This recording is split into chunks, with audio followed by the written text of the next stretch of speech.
A couple of last questions, Venki. Now that you are a chair at the Marketing Accountability Standards Board, one question that keeps coming back to me when I look at the white papers there, when I look at all the research work that gets done, uh, today companies look at marketing as an expense, as you rightly said. Okay, Many but when you companies. look at gap, and the way, if I buy a laptop or if I buy a capex, I'm able to depreciate it over x number of years. Or if I do up my office, there's a certain kind of accounting method that I use to show my P&L, right?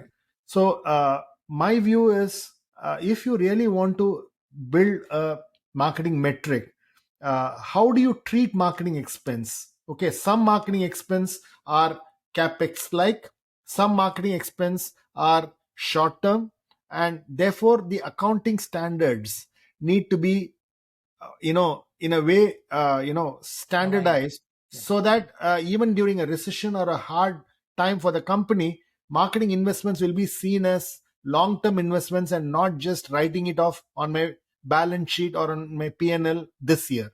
So are there things like this that need to be done if you really want to make marketing more and more accountable? Great question. In fact, this has been the biggest challenge for the community because the accounting standards are very deep and very long established, very hard to change.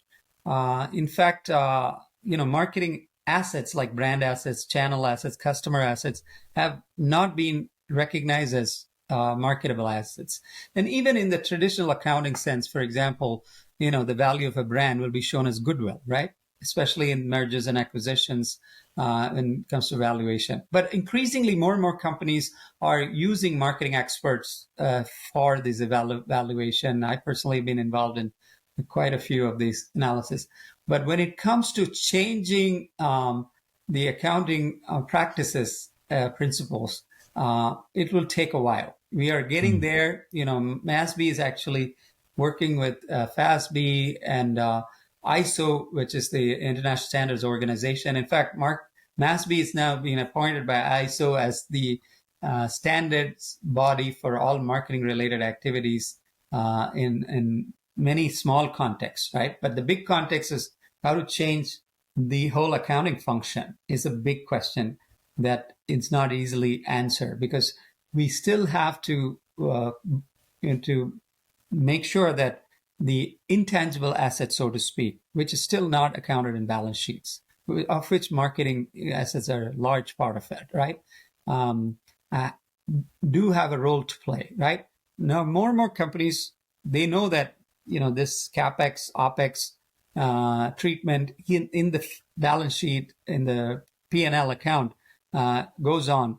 But they're also doing separately their own valuation because ultimately the shareholder value is tied to the intangible assets more so than the tangible assets, right? So they do the evaluation. It's just that, it is not an easy task without getting everybody involved and the whole business community to have a rethink.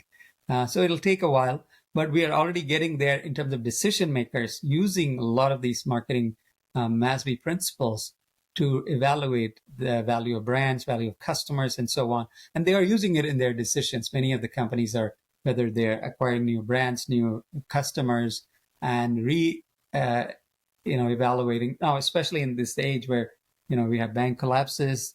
We are seeing, witnessing the valuation of,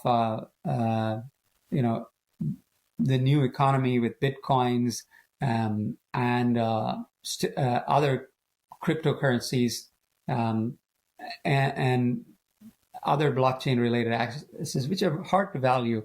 But we're seeing more value in tying them to these more scientific principles in marketing that we are evolving.